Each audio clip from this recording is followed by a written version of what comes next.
The date is September 30th, 2024. This is a rescheduled meeting that we had from September 26th, 2024 due to Hurricane Helene.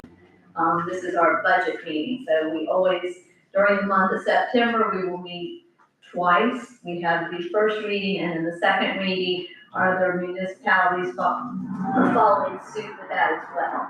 So with that, right now, Karen, if you'll do a roll call of everyone present, I do want to introduce David Frank. I know everybody in town knows David. He is currently sitting in for our interim city manager. So David, welcome tonight. Commissioner DeVito?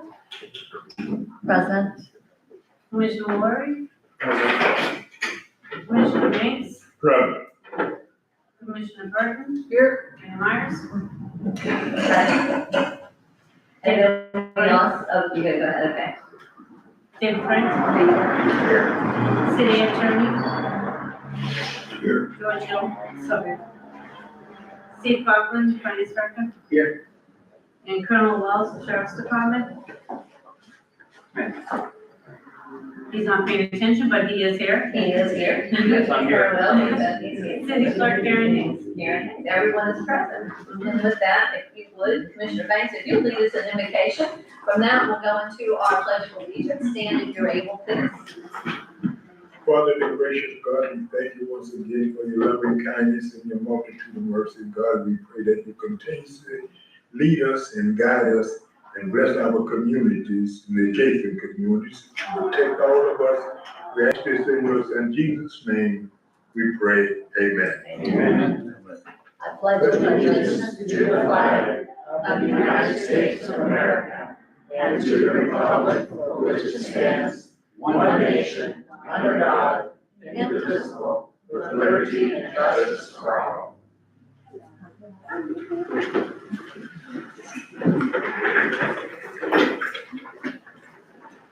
Thank you, everyone that are in attendance tonight and for coming out. I don't really have any announcements per se. I do want to say that we are a blessed community. When you turn the news on, just everyone, just be thankful. Just be thankful. We are all very blessed.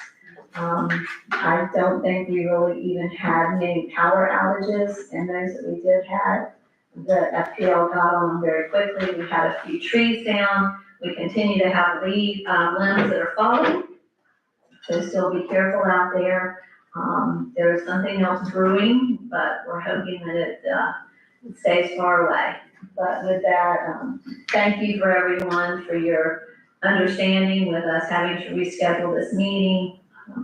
And with that, I'm going to open it up. Commissioner DeVito. Oh, yes, Mayor. Just since it's before this event, that there's a notice posted on the door.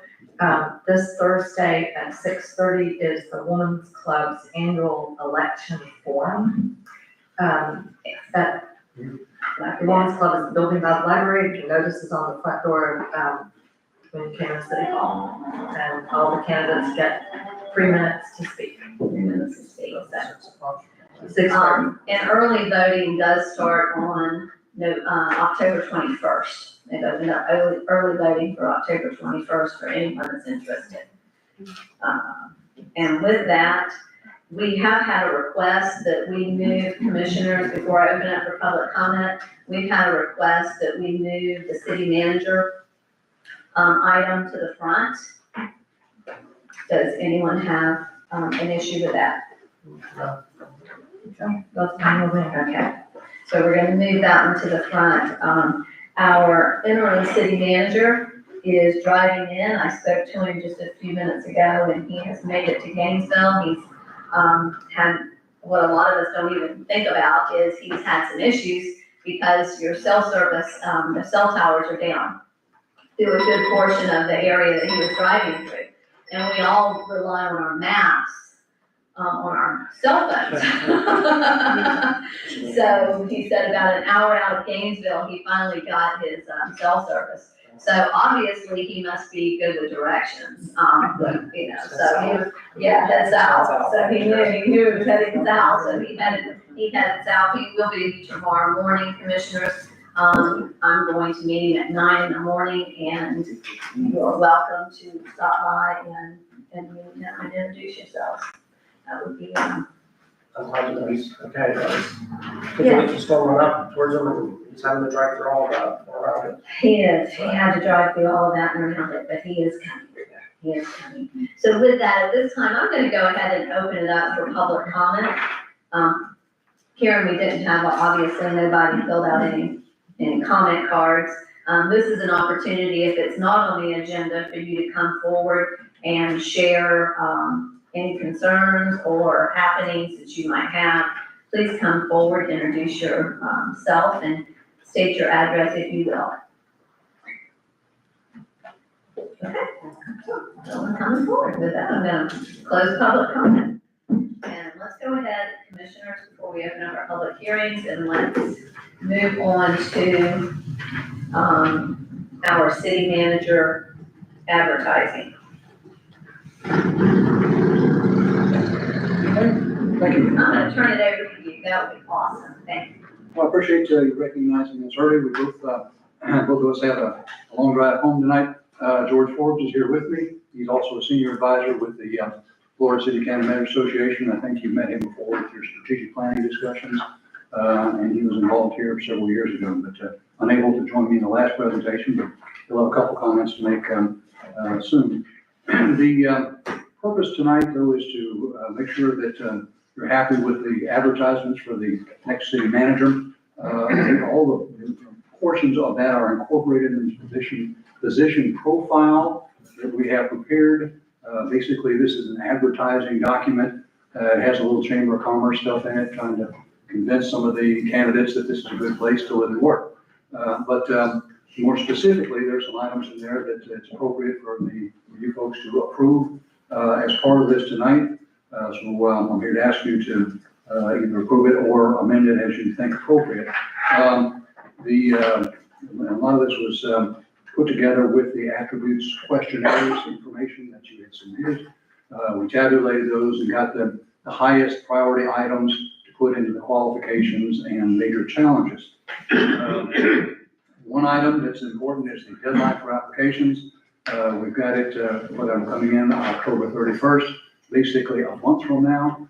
I heard a suggestion, somebody maybe one suggestion we do it November 1st on Friday. That's fine too with us, that's not a problem. But it gives candidates about 30 days to, once it's published, if it can be published tomorrow, or to start the publication process, then that gives applicants an appropriate 30 days to look over your city, decide to apply and get the applications in hand. A couple major things in this the starting salary range, we have recommended from $94,600 a year up to $110,000 a year. That's in line with your pay range from your 2022 study that you guys had done. They had the starting salary at $94,600 and it went up to $132,558. Most elected bodies don't want to advertise starting salary up to the max and give you some ability. Even if you hire them at the start at the highest of the advertised range, you've got some ability in the future to give them raises if you think they deserve it. The other major thing in this is the minimum qualifications and challenges. I'll just draw your attention to those. These are, again, the things that most of you agreed to or things that we found in your charter. In minimum qualifications, at least a bachelor's degree from an accredited college, hopefully in public administration or something related to that, and 5 years of work experience in public administration. We did take from your last advertisement that experience in the private sector and a company of similar size and complexity could be considered equivalent based on your choice. Under qualifications, the most important things that you guys had expressed in your questionnaires: a successful candidate must have small town experience. They're expected to become part of your community, get involved in civic clubs and other organizations. They've got to have strong communication skills, embrace cultural diversity. and gain the confidence of the city commission and community. They have to be able to recruit professional and responsive staff, and they have to have strong budgeting and economic development experience. Those will be some important items in reviewing the resume, as well as grant planning and zoning skills, and setting expectations with and communicating effectively with the city staff, and keeping the city commission informed on things that are going on. As for major challenges, we're listed in here providing a stable leadership, implementing your strategic goals, modernizing financial procedures, understand is a very important one, recruiting new businesses, of course, management of the CRA, historic preservation and code enforcement. And major projects would be obtaining and managing grants or legislative appropriations to obtain an unused school and convert it to a city hall and community center, and refurbish a recently required historic Masonic lodge, as well as several water and sewer construction projects. So those are basically what this advertisement is, letting the potential qualifications say that these are the things you're looking for, these are the major issues in this community for the next few years. So theoretically, the basic people looking at this job can say and ask themselves, am I a match for this? And do I have the qualifications needed? So I guess my question to you, before George will talk a little bit more about the schedule and all that, but is this what you think you were asking for, and does this meet your requirements? Okay, commissioners, we have, Commissioner DeVito, I received something from Karen, I think you had some changes that, Yes, did you want me to go through them, Mayor? the commissioners, have you had an opportunity to look through her changes? And Mayor, I marked up, I know three of us do everything online, but two of us do paper. So, Three of us do paper now. three of us do paper? Yeah. I don't think it's. Well, in case this would help, I made the little marks on the actual paper, would that help you? Okay, And so you can just kind of follow along, and then, I've got two copies. Okay, they're not stapled, that's 1 through 3, and this is 1 through 3, there's another set, so I'll just go straight through. Commissioner Burton, do you need a copy? Okay, sure, but it makes it easier if you can see the thing. And while I'm passing this down, Mayor, can you reach out? Thank you.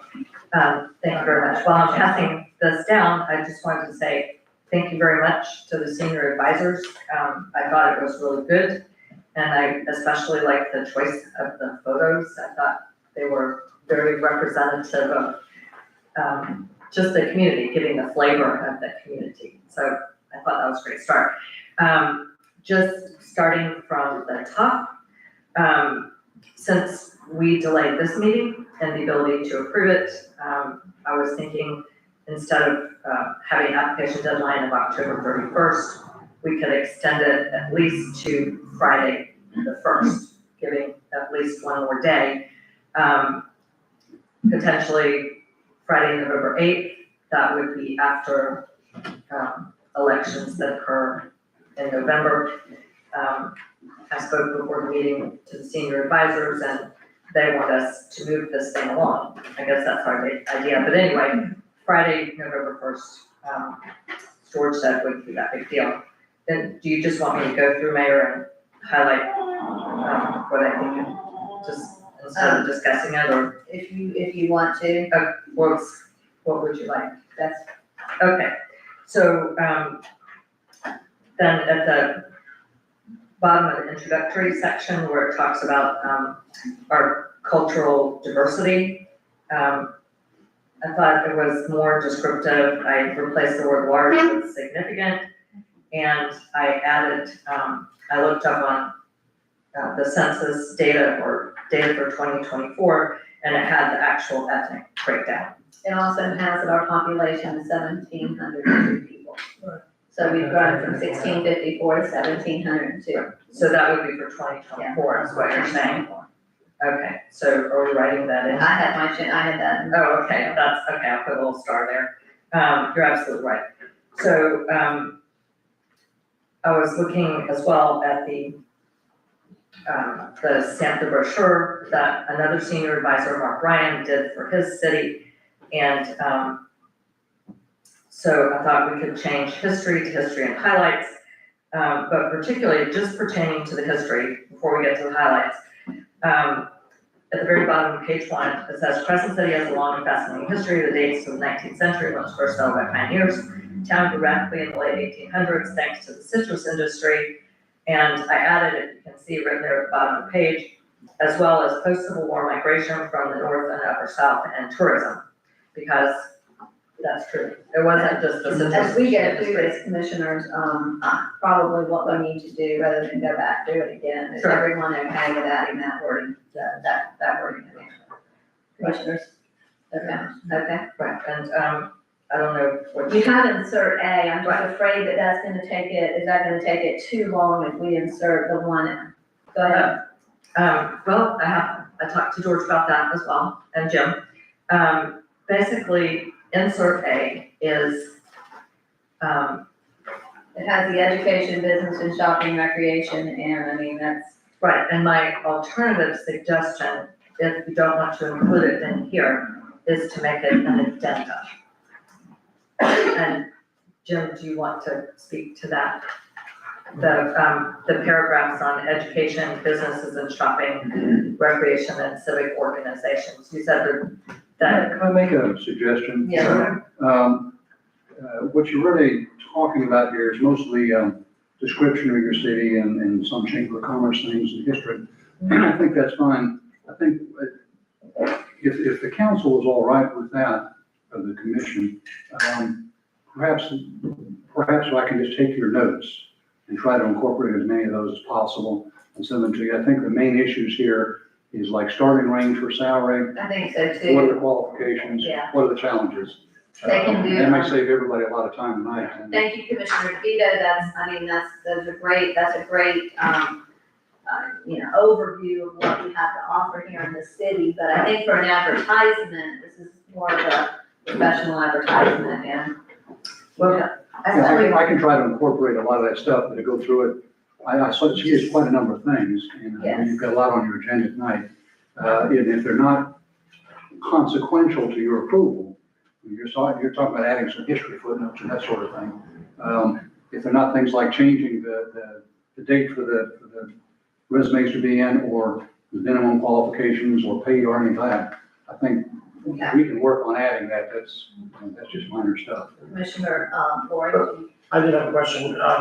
In the, I guess, the paragraph above qualifications, it says that the city manager directs and supervises the administration of all city departments.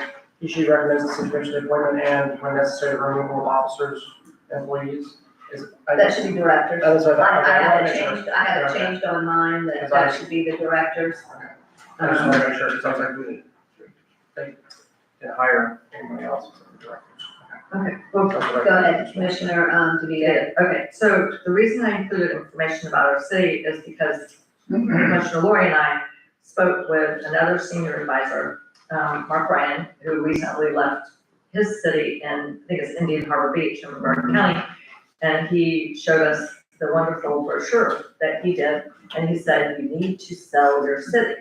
So I know that this is a professional advertisement, but the point is, we want to make ourselves as attractive as possible.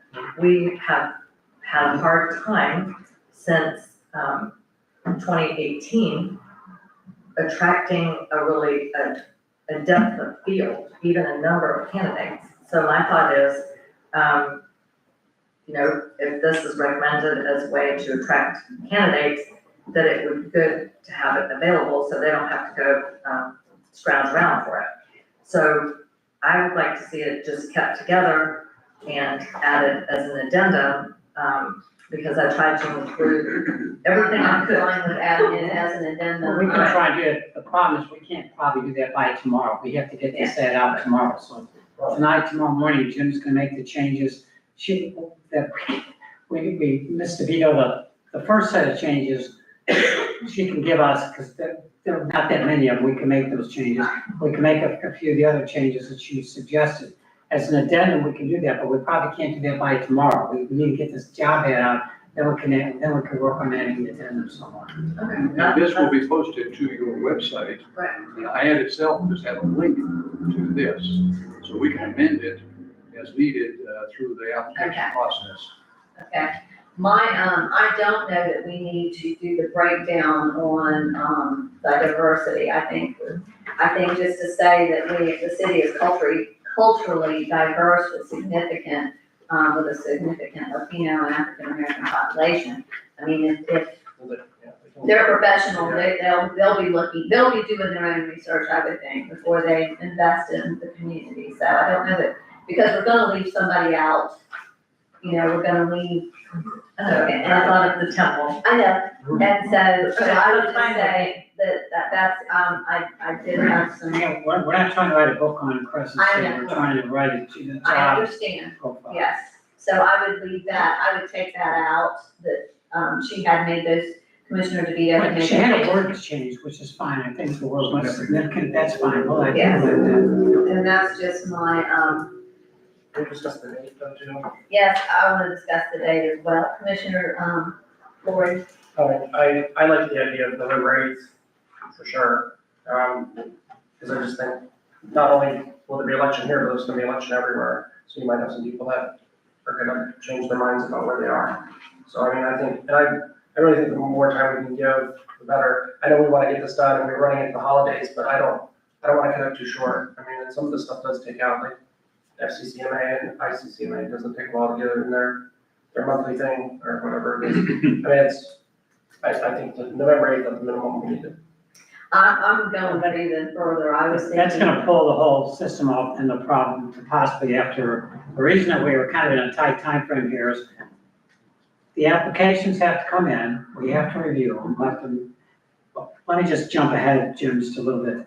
Our thoughts for November 14th is when, the senior advisors would meet here. It has to be a public meeting. Right. And the senior advisors will go over we'll have actually already gone over all the resumes, but we'll discuss in a public meeting the resumes that we found, and we'll also divide the applicants into 3 pieces. One piece will be who we recommend to bring as a finalist. The next piece will be who we think are qualified that we're not recommending as a finalist. And the third one is people that we're not recommending. So we'll do a public meeting on November 14th. And the reason for that is that, that way we'll be ready to have an interview process, which I'm gonna discuss much more in just a minute, for Thursday. So, Friday, December 13th and December 14th will be the times we do the final interviews, because that gets you in before the big holiday season picks up. And then a new person, you'd have to negotiate, a new person obviously will start at some point in January, February. So if we extend it any further than November 1st, we're gonna throw this whole schedule back, which is okay, if that's what you wanna do. I think that's what we have to consider, how quickly we can get it done without letting it go on. We can always extend it. February, January, February, March kind of timeframe. Or if we're okay doing that, so long as the interim manager can hang out for, 6 months instead of 4 or 3 or whatever. I honestly, I don't want us to have to go back to the advertisement time period if we don't get, the candidates that we're looking for. I would say, if it was up, I would even move it to November 15th in the middle of the month. That gives city managers an opportunity to kind of digest what's going on in their city. They'll have a better feel as to whether or not they need to be looking for another position, as well. So, I mean, I'm just afraid that with us doing it by November 8th, that just gives them, they're just gonna be coming out of an election, they won't really even know. That's my recommendation. And then start the process up if we need to, sooner, right after that. What that would mean then, yeah, we could do that. We had planned on our schedule for you to agree on who you would interview at your regular meeting on November 14th. 12th, we'll be meeting on the 12th. Well, okay, whatever it was. That But, week we'll be meeting on the 12th because we would normally be meeting the Monday. Our meeting would do by charter that Monday following the election. That is Veterans Day, so we're moving it to the 12th. Great, so if you wait till, to move this deadline back, then you'll probably be deciding who you want to interview at your regular December meeting. Or we could we could call it a special meeting. If so be it, if you feel like once you've evaluated those and you're ready to go, we can always, do that. Give us a week's notice. Well, after you decide who to interview, then normally we give candidates a month for their schedules, because they're probably working. They're going to have to, they can't just say, I'm leaving tomorrow and cancel all my meetings, wherever they're working. So that would probably put your interviews into January, which is fine with us. But that just moves it back. Commissioner, yes, Commissioner Ward. My feeling is that, we want to get this done right. Excuse me, we want to get this done right. I don't think, trying to squeeze it in and get it done fast is not really, that's not important to me. It's to do it right. Let's get the right candidates. So I think the 15th. 15th of November? Yeah. And And then we can have a Mr. special meeting. And Mr. Brillhart has agreed for at least the 4 months, and I think in fairness to him too, that, We asked him that question during the interview. we did ask him that question. We'll just stick around. So if we started this the 1st of January, then we could have that done, that month, and someone could come on, either sometime in January or the 1st of February, and that would run him his Well, if 4 you months. do interviews in January, they're probably going to have to give their present employers 30 days notice. So you're talking February for them to start work, and that's, again, fine with us. But our purpose here is to understand the time frame and make you aware of all the steps that need to happen. Right, and Mayor, just Yes, one thing, Commissioner Davina. if we are going to push this into the new year, managing the legislative appropriations for 2025 is probably going to be a little bit moot by the time, that process will be moving by the time the city manager gets there. Well, the interim city manager will be working on that. He'll be working on that. I agree, but We're not gonna putting, let that go by the wayside. right, but we're putting this in the Yes. advertisement, so it'll, Well, he'll have that. That'll be something he'll be doing For ongoing every year. Yes. Because we got a lot of projects. Okay. And some of those carry over to the next year. We ask for it the next year and then the next year. So, so commissioners, how do you feel about that if we go to the 15th? That'd be good. Okay. and I just have a question for Jim and George. So can you think of any technical timing, any reason that it's, other than the fact that we will not bringing someone on board quickly, any reason that we would miss good candidates by going to this schedule if we don't have interviews until January? No, you'll be fine. Okay. If anything, I understand your reasoning, our reasoning was good, we thought you wanted us to work very quickly, your reasoning is maybe a little better, because you just wanted to extend the time. 45 days is a pretty normal time frame for that, so that just slides through, as long as I understand we're sliding the schedule back, that's fine. So we can do that. And that also gives Jim a little bit more time to look at Mrs. DeVito's changes also, and maybe add the addendum. We didn't have time to do that before, so we were going to advertise this tomorrow, but now we have more time. And Commissioner, DeVito, you noted in there about the 15, I think was yours in the 15-mile radius? Well, have to either live in the city or have a 15-mile, radius within 6 months. That's a little bit down the road, because there's a couple of items that I had before that. Are we going back to the proposed changes that I had? We did the date. So do you want me to go back to the changes that I had? Well, we decided we're not going to do The ethnicity breakdown. breakdown. Okay, right, so we're taking that up, and the date would be November 15th is what we're saying. What day of the week is that? And it might not, Oh, no, that's exactly it, that's a Friday. Okay, and then concerning the date, I just noted, this is a minor thing, but if you're changing it on page 1, then the date is also, I caught that. right, the date's also on page 3. So you have to change it both places. That's just having to make them true up. Okay, the addendum, you don't have a problem with the addendum? No, that's good. I put in every positive thing that I could. I mentioned when I read through this on page 2, when you looked at city government in the second paragraph, most of the second paragraph talks about the requirements for, education and experience. And I asked Jim and George about moving that down to actually qualifications, but they said they didn't think that was a big deal. They liked the flow of the document. So, I don't really care if they think that's the way they have it, that's fine with me. If we have time, we can make it work. Okay, well, I mean, that's fine. If you like the flow of the document, I don't have a problem with it. And Mayor, the one thing that I noticed on city government, at the end of paragraph 3, it talks about the city uses consulting firms, planning, zoning, and IT. The one thing we hadn't mentioned, and I just added a sentence, that Crescent City has a Main Street program in its 3rd year in apprentice status. I thought we might want to give them a heads up that we have a Main Street program. And I put more information about the Main Street program, but you might want to make it shorter, but I just thought we should put that in there somewhere, because it's a significant feature. We also have with we use consulting firms for our grant writing as well.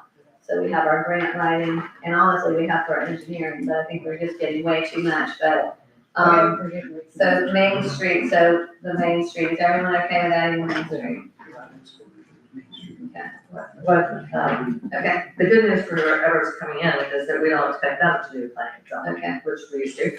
Okay, so qualifications, a couple of things that I noticed that I think we've had before that are not in this.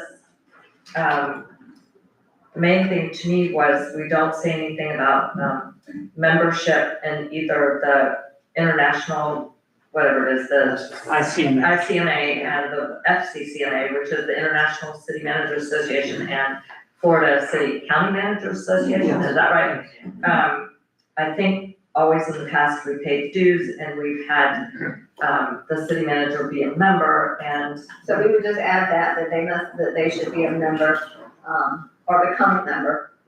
right, Okay, and and you have some language in there for that. right, I took that, the Indian Harbor brochure said eligible Okay. for membership, and I said, we'll maintain membership and we pay. They had an Indian Harbor's brochure. I thought this was a nice phrase, the highest level of honesty, ethics, and professionalism are required. I just thought that had a nice ring to it. Doesn't hurt, and then, Jim and George, I mentioned this to them. In the past, I think in the past, we've required residency, I think it was 35 miles we arrived at. Yeah. 30 or 30, yeah. Right, so the ad doesn't say anything about residency, and, I personally would rather they live in the city limits or closer, like within 15 miles. So I put that, but I know, we've had a lot of discussions on the residency issue, but the ad does not say anything. The problem with that is finding housing, and as you know, Charles had issues with that. The one coming in right now is having, I'm working with him, trying to help him with that now, because he's having some major issues with finding a place to stay, even on a short-term basis. But there are a lot of houses for sale in Crescent City. They're for sale, that doesn't mean that we're not requiring them to buy a house, so we can't make that requirement that they must buy a house. Right. So that's an issue. And if you went to, like with Michael Esposito, he lived just past the Ace, Hardware in East Palaca, and that's approximately 15, so he lived about 16 miles past from here. Right, So, well, regardless, I think in the past we said 35 miles, this doesn't say anything about residency, maybe it's implied. But I certainly would prefer that somebody not try to live in Daytona or, that far away. right, I think we all. I was just gonna say, what we talked about on this was that, many city charters require the manager to live in the city limits, yours does not. And our thought was that our suggestions, and we can always put it here, City manager, prefer the city manager lives within 35 miles or 50 miles, whatever. But I think it would be difficult to make a requirement, because A, it's not required in charter, but B, you need to negotiate that with the manager. I mean, what if we hire somebody that already lives, like you said, just outside the city limits? Or they live in Ormond Beach, or they live in Flagler or So- something. So I think we could say, living within whatever, your policy is 35 miles preferred, but my suggestion was to leave it out, negotiate that with whomever you're getting the job to your contract. Okay. Commissioners, how do you feel about that? I'm okay with that. I'm good with that too. Okay. And if they ask, then it's the preference. We prefer that they live within close proximity. I think that's They nice. do the job, yeah. Nice way to say it. And then, this is a small thing, but it might be helpful on the very last page where it mentions that, the contact is, finance department employee Sheila Walker. It gives the number, but it might be helpful to give an extension so they don't have to just go through the switchboard. Right now with our phone system, if you're not going to an extension, you're going right to the 698-2525, and it's the receptionist is answering. We're having some Windstream issues. Yes, so we're having some Windstream issues, and so they can ask for Sheila, and then that can send them to Sheila. That's a good suggestion, I understand that but for right now, we're just having some Windstream issues, and, we're not on that. Okay, well, then that was it. So, well, there's something that you skipped over, and I don't know. Oh, sorry. I thought it was a good point. In here we have, it's necessary to have small town experience. Oh, I And I- crossed that out. Yeah, I was like, I don't want to, we don't want to limit that. And so that was one of the things I was like, we don't need that in there. Right, because, Some people have worked in a bigger city and they want to do something smaller, and we don't want to preclude those candidates. I'm sorry. So, I crossed that out, that's in my notes as well, to cross that out. I mean, you could keep in there, must have the ability to wear many hats. Right. But the small town experience, I think we hope do we that have they anything wish. else? Because Yes. do we have anything else? Right. Commissioner Banks, I think, Commissioner Burton, you I good think with y'all have everything? squeezed it good enough. Yeah. The he, she, is that standard rather than the city manager? Yeah. He, she, okay, just he, she, okay. One thing I did notice though, if this is what you're gonna send out, your font size changes very few times through here. And obviously you're cut and pasting, but, and then part of it has like an orange block behind it. You'll see the bottom of the first page. Yeah. We tried to get rid of that, we couldn't figure out how to get rid of that, we tried it anyways. You can send, I can send it to me, I'll fix it. It's fine. Okay, so commissioners, with this, if you will, I'll go ahead and entertain a motion to allow them to move forward. I move that we, allow them to go forward with, this position, with the changes that were discussed. So, We have a proper motion and a second. Commissioners, do we have any further discussion? Okay, with that, Karen, if you'll do a roll call for us, please. Commissioner Burton? Commissioner Banks? Commissioner Ward? Aye. Commissioner DeVito? Hi. Mayor Myers? Aye. Okay, so moved. Thank you both so Oh, much. we have more to, just a little bit more. Oh, I'm sorry. We'd like Mrs. DeVito's notes, if we could, they will make it easier for us. Yes. Okay, do you want a copy of, Yeah. Please. here, you can take, there's this one, Thanks. and then, let me make sure, is it that one? Yes, there's that. And then Lisa, do you have the one, the Oh, type this, one? you know, this one, Yeah. here, make that one. You can take that one as well. But our clerk has it electronically. Yeah, So no other times. I'm sure I got all the numbers properly. Thank you. thank you. Thank you both so much And for your work on this and for driving over and just for, once again, we helping just us have- out with this. We It's- just have a few more Okay. items to go over with you. One, our go-to person is gonna be your HR director, Sheila Walker. We need someone here, when we get this done, to put the job ad out, we're gonna need her to do that piece for us. We can explain her how to do it. So that's critical, if that's okay. Also, I want to just discuss just for a minute the selection process. What we plan on doing is having the process start on a Friday, and have a tour of the city with the department heads, to include hopefully a member of from the county police department and some of your contracted people. The purpose will be for them to go around and to meet department heads, get from them individually what they consider the major concerns, the major accomplishments, and to get them to really know the city before the interview process. We also on that Friday, we choose that first day for a reception. There'll be a reception that evening with the candidates, their wives or whatever, with the community. The council should be there, the department heads can be there, but also the community. That'll give members of the community opportunity to meet the candidates and also to ask them any questions they have, get a feel for the candidates. And the following day, there'll be a presentation that the candidates will make to the council, and you'll have your interviews. And hopefully at the end of the day, you'll be ready to make a selection, do a background check, and make a hiring offer. So that would be a Friday and a Saturday? Yeah, Friday, Saturday, yeah. Just like we've done. And Friday is mostly for the candidates and city advisors, except for that evening, that evening, the council meeting. The next day, of course, is pretty much the council. A few other things. Please, when we get to that point, please don't talk to the candidates individually. Like, there's always a case, we've had other people who had problems where candidates call the council members and try and talk them their way into a job. And you please follow the process. If any candidate contacts you, we'd like to know about it. We also should, as part of this process, invite and pay for the spouses to attend.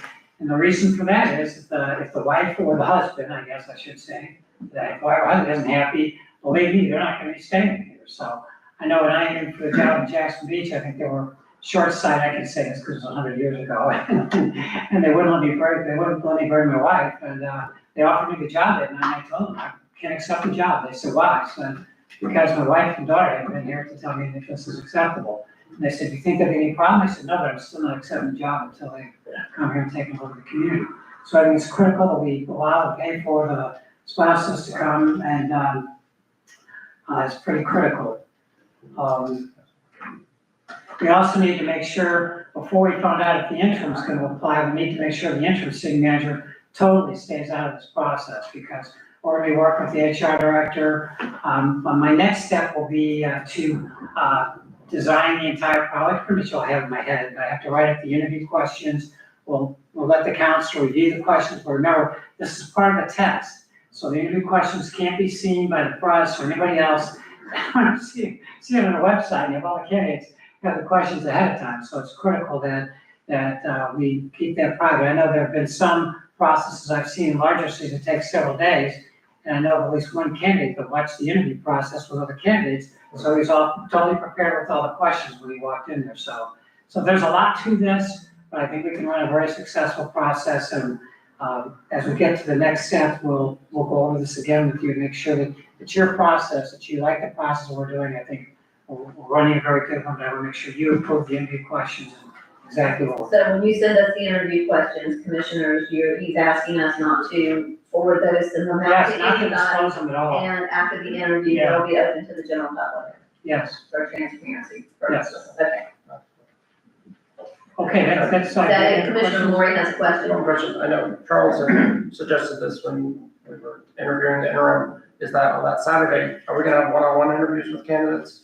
Or are we gonna do the firelight thing like we do and come up here and put them in my spot, which I think is. I personally think the entire council should do the interview. Now, sometimes there's a hybrid where you have some individual ones and then an open one. But I think the whole council has to be able to work together and work on this person. Hopefully the council will agree to this person. So the way I have a process set up now is the entire council would interview the person. And these chambers probably, and any residents can come and watch the process also. I have the attorney for the Florida League of Cities. I spoke with him about this not too long ago on another subject. He felt like for the sunshine law, you have to have an interview with your full commission. You can have, in addition to that, individual interviews, but you have to have. Right, I was in saying, I was just saying that, I know that's how Tarpon Springs hired theirs recently, Charles. It's you sat down, each commissioner sat down with the candidates, and then we met as a group and talked to them. And I just think that, I mean, I just use it. They did that with Colin, Daisy Durham. He did those for us. the commissioners had an opportunity to sit down and meet them one-on-one individually, and then we had the open forum where we did the full interview. So we can still do that, when they do that. And he had it done in like, 30-minute increments, and so everybody kind of played musical chairs. We're short, and Mayor, we also did that when we hired a police chief. Excuse me, I found that very helpful. I just did like when we were interviewing the interim recently, when we were trying to hire somebody and made them stand at the podium and tell us about themselves and then we asked a A question. little awkward. It was very awkward for me and for them. Well, yeah, that's another point. I would suggest we not do an interview like guys standing here. We need to have a table set up here. We can sit around a table and ask, and we can still have the audience here. So I think that's a better way to handle It's it. good to see them in different environments. Right. And one of the reasons to have the social get-together It's just, is you would be there, and you can watch how each candidate deals with the public. That's why I come in there, not talking to them. And we did that with, Mike Esposito, and they did that with mine too. We had that Friday night, that was nice to do a meet and greet and get an idea. And I'd like you to think of a place, I don't know, it'd be nice if there was a place outside the council, not at the council chamber, we could have a reception. I don't know where that would be, but we can, you have plenty of time to think about it now, think about a really nice place where you have a reception, all to be invited, you have light hors d'oeuvres, and we also have some part of the process involved there also, which I don't want to discuss tonight, but what I hear you telling me is you want the process to include, could we say 20 minutes along with each council member? For that one? Yeah, 20 minutes with 10 minutes too. And, you know, Okay, And I just one other thing, can you put a timeline together for us? I know you keep giving us dates, but I think it would be great to have. I did have a timeline, but it's right now. Change it. So when you're. We'll get another time. We'll get you an updated one. thank you. Just makes good. for us. Mr. Young, are you okay with all of this? Any suggestions? No, everything I've heard, I think is perfectly fine. I think the advice you're hearing from, you said the League of Cities, the attorney spoke with, that would be my recommendation. I'm okay with that process. Mayor, I do have one question. Okay, so for the senior advisor, you mentioned, that you don't handle the background checks, correct? We are in charge of that. I thought I also heard you say that there are companies that you can hire to do this. I had mentioned that last time I spoke with you. Yes, I can provide you a list of 2 or 3 companies that other cities we know have worked with. We don't recommend one over the other. It's not an expensive process, but these people do it professionally, and that's pretty easy to get done and quick. But so, but for the commission, I just felt like when we were hiring the interim manager, one thing I noticed is we did not have a clear process for background checks or, you know, just. Well, we did have a process, and Colonel Wells, he shared that while they have a process. Right, but we did not decide on the process, because the one thing we don't know, that became apparent, it's not mine. But it's, yeah, somebody's ringtone sounds like a real phone. Yeah. Or an old phone. So one thing I've never been told we don't know, and I think we should know is, what does the sheriff's office background process include? You know, how many years back? What databases do they use? Is it Florida, whatever? I mean, I just think we should know what that is. And then if there is a firm available that does those, the kind of searches that a consultant would do if you had the whole $30,000 package, but you don't want to pay for $30,000, that do these firms not only do the criminal background, but just the general reputational background? They do a Google check, basically, and they do a criminal and usually financial background. Now, there is a firm also that does a much more detailed one that actually goes and talks with their references and things like that. That's costs around $2,000, $2,500 per candidate. Yeah, we need to. So for the commission, I would just say if we could get the information from the senior advisor firms do this, and then we can figure out the prices. Yeah, if you'll just provide that to us. We've already asked that they get 5 references. So I know when they did the headhunter, it was 20 references, and they spent, you know, 30 minutes, really honestly with each reference talking to them, so, yeah, but I think with 5 and Sheila can help with that, so if you'll just get that information to us, that would be most helpful, Okay. and then we can decide. Sounds good. Okay. Do we have any other questions? So we did them on the road. Okay, thank you both. Thank you. Thank you both so much. Great, thank you. Before we go forward and open up our public hearing, Colonel Wells, if anybody has any questions as far as that, Colonel Wells, do you want to talk about the background check? I know, and the thoroughness of it. I certainly can. So what we do for municipalities, when they ask us to do that, we run what's called phase 1 of our law enforcement background check. And so that includes the National NCIC, National Crime Information Center, Florida Crime Information Center databases called Clear and Links, as well as Google, social media. Of course, that depends on them giving us accurate social media identifiers. And then also DAVID, which is an acronym for Driver and Vehicle Identification Databases, so it looks at their driving records and stuff. So that's phase 1 of what we do for our deputy sheriffs. And that's what we produce for the municipalities unless you ask us to go further. And then for our law enforcement personnel, we go to phase 2, which is where we do neighborhood canvasses, check their neighbors, talk to all their references, look at their previous employers. But we use the same databases for the municipalities that we use for law enforcement officers. And that was the example of what they are. Thank you. Yeah. I have just a quick question. So for phase 1, does that include the financial check? We do run a credit check on our employees. Yes, now I'll have to verify on that one if we ask them to sign. That's an additional release that they have to do. I'm not sure if that was requested of us or not, if we actually got the separate release and ran their credit, but we do for our employees, yeah. Okay, so you can, we would have to be sure to ask. It's a separate release that we Okay. have to have signed. And a financial release is slightly worded differently, correct? Yeah. So we'll just have to make sure that we. Sure. Okay, thank you, Carl. Okay, with that, I'm gonna go ahead at this time and we're gonna go into our public hearing. We're gonna start with the second reading of ordinance 2024-15, amending the schedule fees. George, do you want to read it? I certainly can. Do you have it? Okay. I do. They're in there. Ordinance 2024-15, an ordinance of the city of Crescent City, Florida, amending the scheduled fees to be charged by the city of Crescent City for noise, natural gas, general reproduction services, business tax receipts, planning and zoning, special events, parks, code enforcement, water, wastewater, providing for the repeal of prior fee ordinances and resolutions in conflict, severability, and an effective date. Okay, Commissioner Bonner, any motion, please? I move that we adopt on second reading ordinance 2024-15. Second. We have a proper motion and a second, Commissioners, do we have any discussion on this? This was heard at the first reading was done at our September 12th meeting. It was approved then. So if we have no comments, no one has any comments, I'm gonna open it up for public comment.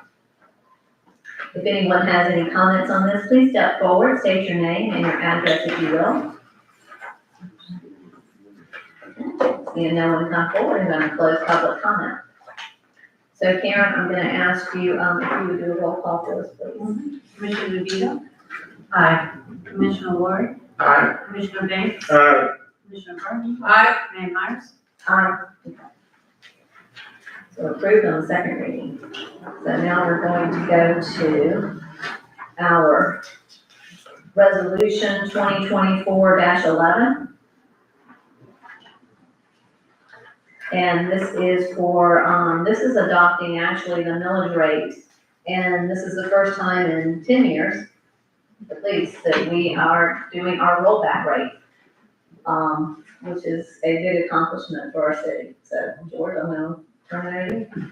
Resolution 2024-11, a resolution of the City Commission of the City of Crescent City, Putnam County, Florida, adopting the final operating millage rate for the purpose of levying of ad valorem taxes to the city of Crescent City, Putnam County for fiscal year 2024 through dash 2025, and providing for scrivener's errors.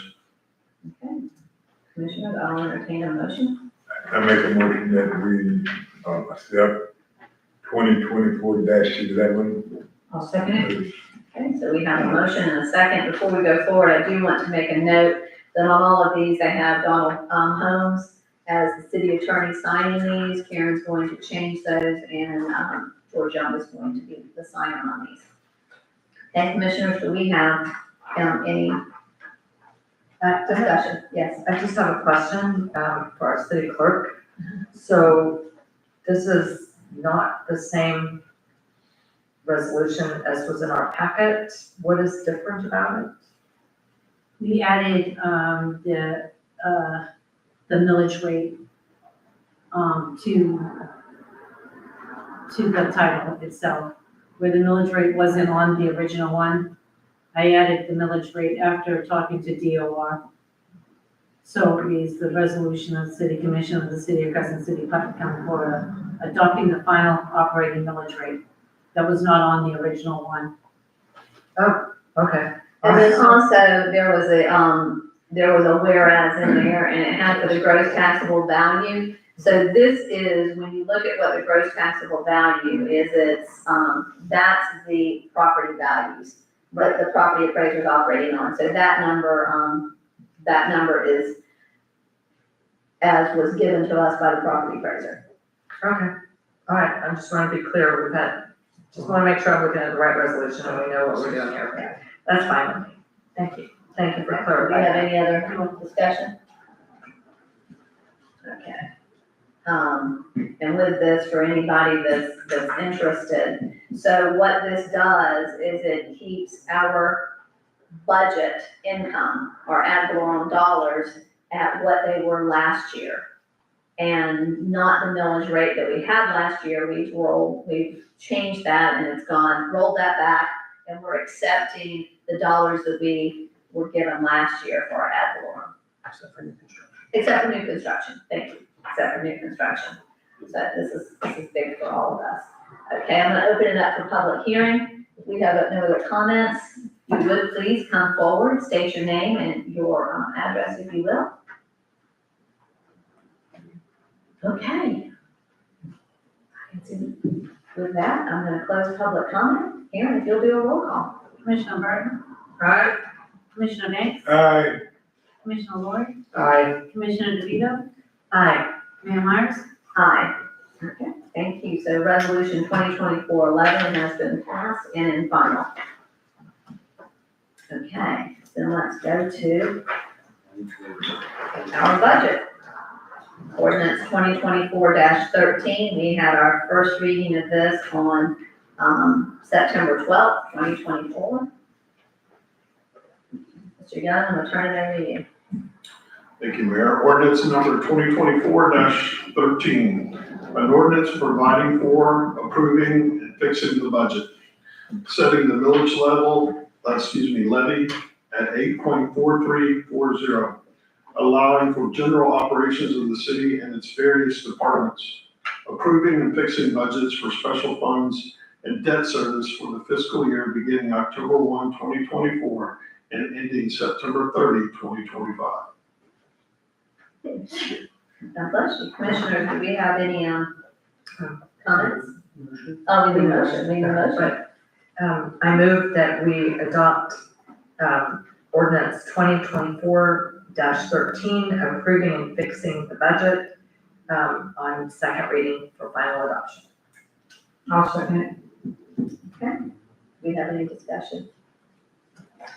I do want to read, and because for a lot of you that haven't had an opportunity, so this is what Charles Rudd wrote to us in his cover memo, just so for anyone. We had originally looked at a budget utilizing the current millage rate and had prepared the ordinance to reflect this. However, and we had to do that back in July. However, after some analysis and budget cuts, we have prepared a revised budget for your consideration. The resulting general fund budget utilizes no fund balance reserves to balance the budget and rolls back the millage rate to 8.4340. This is the first reduction in the millage rate in 10 years. The intention is to balance the budget and leave us with exactly 1 million in reserves. Any excess over this amount brought forward from the current year can be incorporated into the budget with the mid-year adjustment. When we know how much additional fund balance we have from the current fiscal year, we'll restore the budget lines that were depleted to allow us to adopt the rollback rate and still balance the budget. The budget incorporates a 5% increase in salaries as well as the corresponding increases in pension, health insurance, and workman's comp. We also anticipated increases in the cost of insurance. Just wanted to make sure we have that on the record. I think that Steve and Charles did a great job working this budget out for us. I do too. Steve, you are to be commended. This is your first budget. You've taken on a lot, and like I said that to you the other day, we are very grateful. We're very grateful, and just getting a general understanding of it that we can feel comfortable with. Do we have any other discussion? Or open it up for public comment, Commissioner DeVito? I just have a comment. I asked at first reading, it's my understanding that when we adopt this budget, we're also adopting the capital improvement plan. Yes. I think the capital improvement plan needs a little work, but we have to adopt the budget, so it is what it is at this point. But I'm not satisfied with the capital improvement plan. Okay. At all. Note that in the minutes. Okay, with that, I'm gonna open it up for public comment. Please come forward, state your name and your address, if you will, if you have any comments on the budget.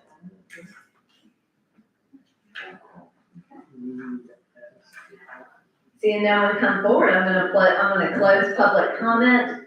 Karen, if you would please do a roll call. Commissioner DeVito? Aye. Commissioner Lori? Aye. Commissioner Banks? All right, Commissioner Burton? Aye. Mayor Myers? Aye. We currently have an approved budget. Thank you. We have met our statutory requirements. Congratulations, everyone. With that, we're going to go to, this is our second reading of ordinance 2024-11, adopting a small scale comprehensive plan amendment.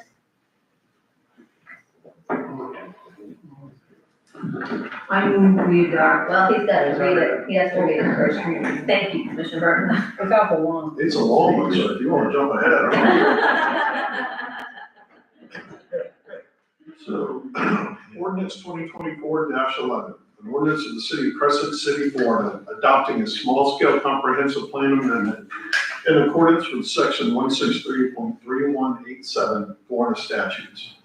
Amending the future land use map designation for a property totaling approximately 3.3 plus or minus acres located at the southeast quadrant of the intersection of Huntington Road, County Road, or CR 308, and Cherry Street, providing for a change in the future land use map designation from commercial and agricultural to residential low density, providing for implementing administrative action, repealing all conflicting ordinances, providing for severability, providing for non-codification, and providing for an effective date. Okay, Commissioner, I'll entertain a motion. Now I'll make a motion. Okay, Commissioner Burton. I'd like to make a motion to adopt the second reading of ordinance 2024-11. A second that. So we have a proper motion and a second, Commissioners. Do we have any discussion? Seeing no discussion, I'm going to go ahead and open it up for public comment. I believe our applicants are in the audience. I'm going to open it up for public comment. At this time, please state your name and your address, if you will. Come forward. Okay. We're going to go ahead and we're going to close public comment. And Karen, if you'll do a roll call. Commissioner Burton? Aye. Commissioner Banks? all right, Commissioner Lori? Aye. Commissioner DeVito? Aye. Mayor Myers? Aye. So approved. On the second reading. Okay, we're going to go to ordinance 2024-12. This is the second reading, and it's amending the official zoning map. Ordinance 2024-12, an ordinance of the city of Crescent City, Florida, amending the official zoning map for property totaling 3.3 plus or minus acres located at the southeast quadrant of the intersection of Huntington Road, County Road 308, and Cherry Street from the GC1 General Commercial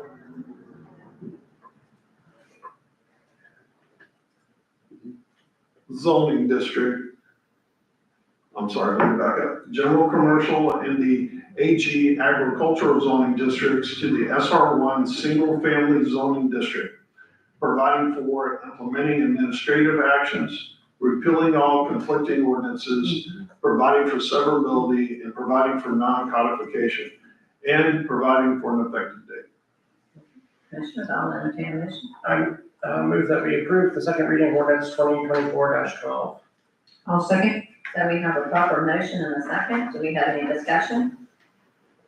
Other than the fact Karen is very cold in here. I mean, I'm like, I was just saying that, we have a hard time I know, regulating our air. regulating it. Well, I'm literally like, Okay, after this, I will get up. 'cause you're- Commissioner Banks, I'm not upset. Okay. He worries about that when I go to shaking. Do we have any other discussion on this? If not, I'm gonna go ahead and I'm gonna open it up for public comment. Please come forward, state your name and your address. Okay, seeing no one come forward. Mr. Young, did you have a comment? I saw you move your, No, I was just noticed that we were short on I wanna wait till she returns. Thank you though for, Then I'll go and check. thank you, Karen. I don't know if you in the audience are cold, then. For this thing.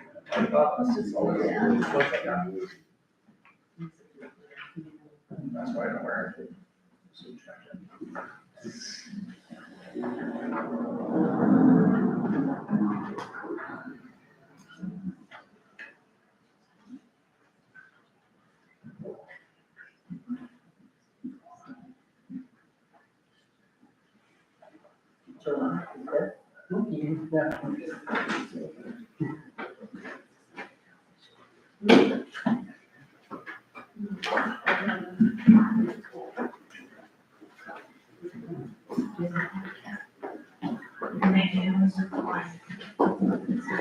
Okay, I turned it up.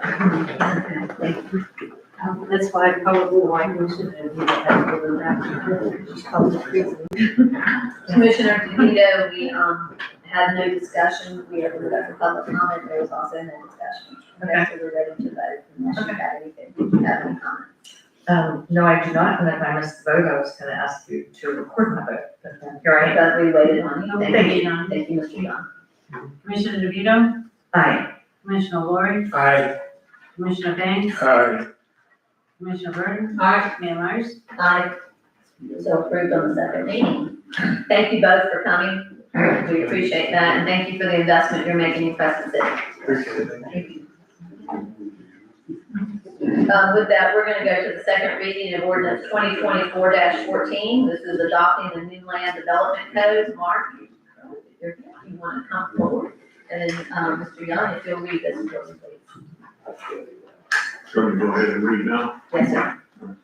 Ordinance 2024-14, an ordinance of the city of Crescent City, Florida, adopting a new land development code, providing for implementing administrative actions, providing for severability, providing for conflicts, providing for codification, and providing for an effective date. Commissioner Bell, entertain a motion, please.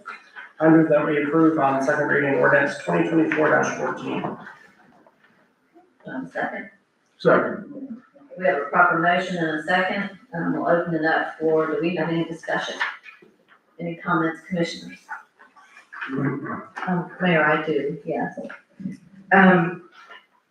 Just somehow the process, we've worked on this for 2 years, and I just feel like the process got out of control. As commissioners, we spent a great deal of time on it. We I felt like we never got clear answers to certainly to questions that I had. We never really went back and reviewed the original objectives. We had a special workshop or meeting with the Planning and Zoning Commission to identify our objectives, and we never made sure that those objectives were met. We never reviewed them. The workshop process, I thought, was very inadequate to make sure that the code did what we originally asked. So I just don't, I think the process really got out of hand, and I don't feel secure that this is really the code that we had in mind for Crescent City. I hope it is, but I don't feel it's 200 pages of code, and I don't feel secure about that. I think there may be things that we may have to go back and correct.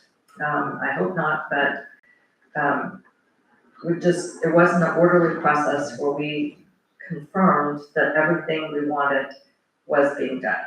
And I don't want to go into why that happened. I think there were a number of causes.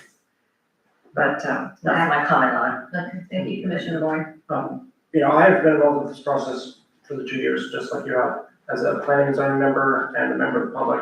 I was actually there, I was one of the 2 public members there at the very first meeting. And I think this code is as good as we can get right now. It is a very hard process to pretty much start over and get everything covered, but this is a modern code. This is code that has a lot of things in it that the code from 2007 developed. And anyway, every single part of this can be changed. We've done it. That's what most cities do. Mark and I talked about this last meeting, is that most of the ordinances that you pass are changing your land development code. So there's always going to be tweaking done. But this code, our old code was tweaked so many times, what we had on the website was not even actually what the Unicode had. And there was no kind of, it was a mess. Nobody knew what we were doing, which one we were supposed to be following. Yeah, there's ordinances that I've seen just in this commission in the last 10 years that have amended something more than once, the same thing. And so I think that, this has been a lot of work, and we put a lot of work into it. I know I've spent a lot of time working on it, and I really think that this is a great code. I was here in 2007 when we adopted the first one. I can tell you, I didn't spend nearly that much time then looking at it. I don't think anybody did. So I think we put a lot of work into this, and we've tweaked it to make it fit our city. And if not, we're going to be able to change it in the future. So I think that there's really no reason not to vote on this. And Mark has put a lot of work into this, and we've all put a lot of work into this, and Charles put a lot of work into this. We need to get this in, because there's stuff in here that would have affected McDonald's and changed their landscape requirements. We didn't have it approved. So I really thought this one. I'm sorry, I don't, what was that part about McDonald's?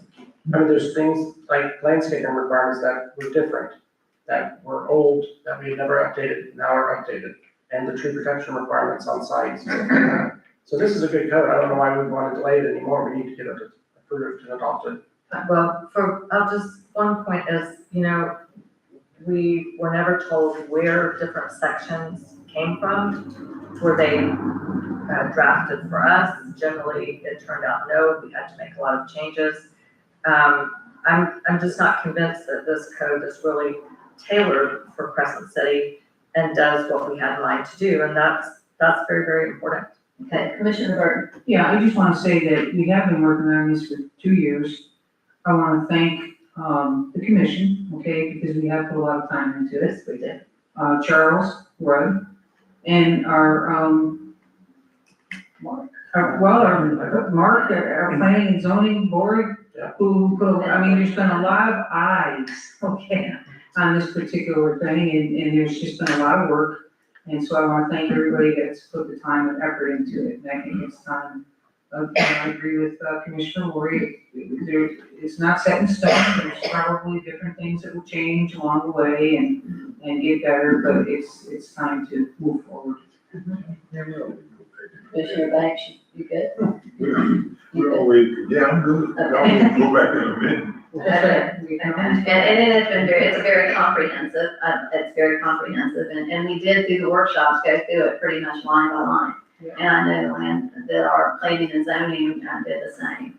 And so I'm very comfortable with this. I know this is not necessarily set in stone, but at least we have a modern code that we can follow and hand out as people come to the city that we have this. and we're not embarrassed by what we're giving them. They're asking us questions and we can't answer those questions because we don't quite know where to find it. So, I thank all of the commissioners for the time you put into this. Again, it's not set in stone, and we can always, as we find, is that correct? It's correct, that as we find issues, that they can always be, adjusted. I guarantee you, they'll have to amend and change this code over time. You know, most cities, and we talked about this last time, 50% of the ordinances that must be passed are land use and zoning related. And impact the land on the code. So it's a living document that we will change as development occurs and we find the need and opportunities to adjust it. Okay. As much as we strive for perfection, something like this, there will probably never be perfection, but it will be the best job that we can possibly do. So with that, I'm gonna open it up for public comment. If we have any public comment on this, please come forward, state your name and your address, if you will. I'm gonna close public comment. We have no further discussion here, if you would please, yes, Commissioner Padilla. Just one point, I think it is in the city manager's memo. Apparently, we are going to have to do additional work for our downtown district. Yes, That was, can we explain what that is before we? do you want to, Mr. Correct, do you want to talk about that? That's gonna be somewhat time consuming. Well, the next step is to adopt a proposed zoning, develop the map that we'll be bringing forward. So there is a new, in the landlord code, there is a new central business district. And so we will be going through a process where we'll be notifying the landowners that are impacted by this change. We'll have a meeting with them. We will explain to them what their current zoning has, what the central business district zoning does, and we'll answer their questions. And we will then bring that process to the planning commission and to the city commission. Okay, thanks for final option, okay. Yeah, thank you. That's good, thank you. Yeah. Okay. With that, Karen, if you want to do a roll call for us, please, on the second and final reading. Commissioner Barton, All right, Commissioner Banks, Aye. Commissioner Ward, Aye. Commissioner Vito, Aye. Mayor Myers. Aye. So approved, thank you. And you said you will be bringing, because I know that would be very beneficial, that we have new zoning maps, and I think we need that anyway. There's been some changes, and I know when we're looking at those in the office sometimes. Yeah, so you had a rezoning tonight, so we will send an updated zoning map Okay, over Karen to make sure that the property appraiser gets notified of the zoning change that occurred. We'll make sure that the GIS at the county knows that the zoning has changed. So we'll update the map just because you had a land use change and rezoning change tonight. okay, We will also be bringing forward entirely brand new land use and zoning maps. Most of the zoning within the city stays exactly the same, but there are appearance changes to that map. okay, thank you. I believe Charles is probably, Karen, is Charles watching? I can't tell. Everybody wave, just in case, because he said he was gonna, everybody wave. Another thing is that we need to make sure this gets sent to community code too. Yes, Karen will know, once we have that, okay.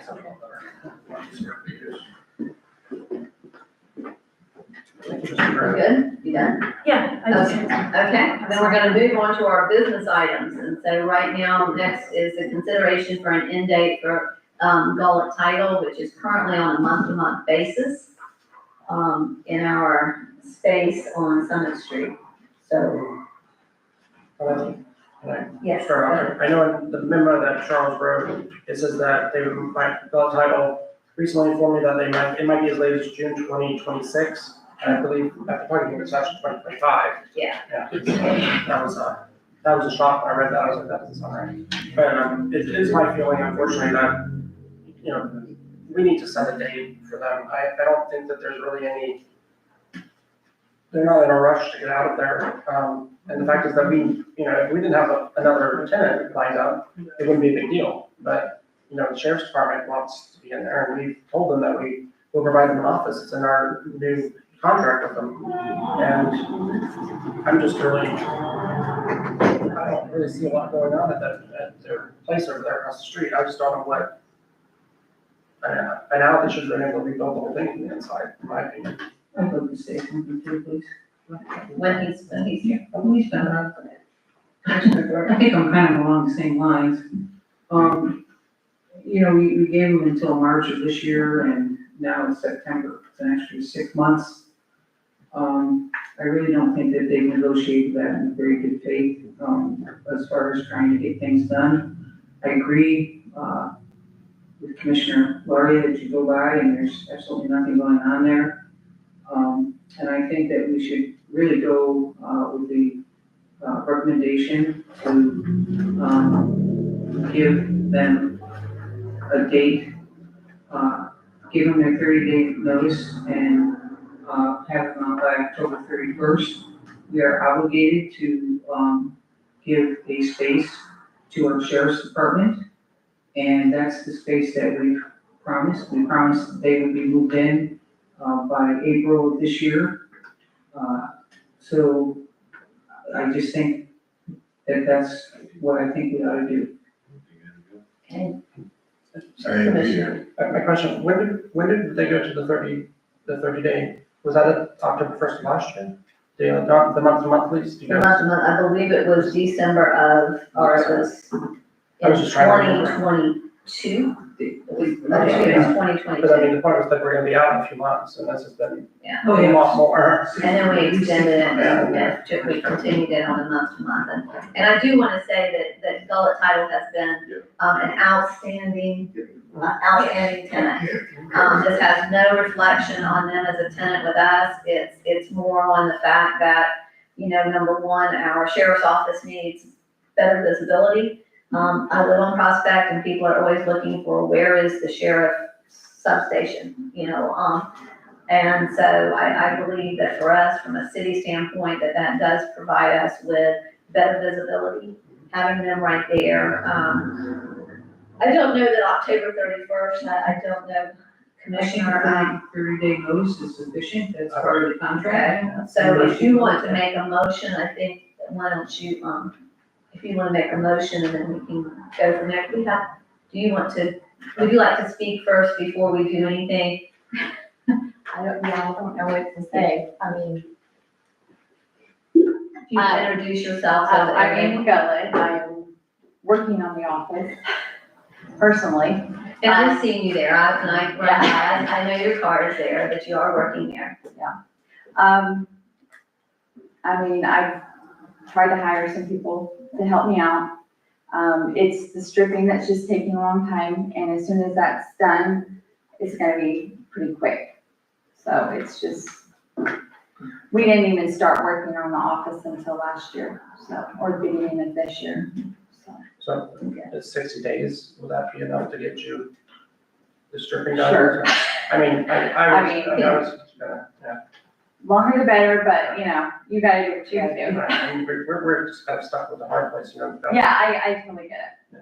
And, I mean, I think we've just been going on and on and on. It's been 6 months since we gave them till March, 6 months later. They've been negotiating, and I was very surprised to see that you wouldn't be out until, you asked until June. Well, this is wrong, I believe it is 2025. Yeah. Um, I did tell the city commissioner, I said, you know, I'd rather overextend than underextend, because my husband likes to underextend, and I was like, can't do that anymore. Yeah. So I think we could get in there before then, but I didn't want to right, underextend. we have the sheriff's department, they're waiting. Right. You know, I know they've been I talking understand. to you guys, and I just, And we just have to, I think, setting a date, we'll just make everyone, because they need to plan on their, move as well. And, Commissioner Vito. So, Mayor, I just wanted to say, Gullet Title has been a great business for Crescent City. They've been paying rent to us, which has been very helpful for the city budget. And I would just like to point out that there wasn't, it's a very recent thing that we had in the sheriff's contract that they would like us to provide that space. That's a new development. There was no, I never really understood the rush to ask a paying tenant to leave a space until, of course, that was requested by the sheriff. I understand that. So thank you for being a great tenant. I'm sure it's gonna be in great shape when you leave. They've been a very good tenant, and I was hoping, I think I suggested at a prior meeting where we discussed this, that it would be helpful if Mr. Rudd, our past immediate city manager, could get with Gullet and the sheriff and come up with a mutually acceptable date. So, Amy has said that they could make 60 days work. I know in the past, Colonel Wells has said the sheriff's office would work with us. That wasn't a firm date. I'm looking at Colonel Wells right now. Well, Charles did get with Gullet Title, and that's where the date came in for the June. Right, but I was saying, I thought it would be helpful to hear from the sheriff a date certain when they really need it, and Gullet, maybe, that could be worked out together. That didn't have the opportunity to happen. So I guess my question for Colonel Wells is 60 days okay? Would January 1st be okay? Do you have a preference? Let me just allow the Gullet family and the city to negotiate that in good faith. I mean, we trust the city to do that. But I do want, as a point of clarification, state that your initial statement is not exactly accurate. The original agreement for the sheriff's office was to assume the old Crescent City Police Department. And then when we were asked, is there any way, when we started to see some opportunity at the school, we then discussed with the city, we understand you need space. We've got some temporary housing at the school. We can readdress this later. So it's been our conversation from the beginning that if you want a substation in the city, we got to find out where it goes. But I will tell you that we don't see the school coming to an end, today, tomorrow, or this week. That all depends on how long, the structure remains where we can inhabit it.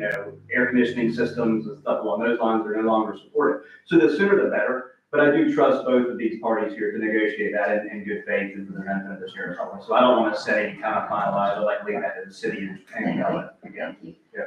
Commissioners, yes, sir, Commissioner. I would think we've been very grateful to them though, but the air conditioning down to that school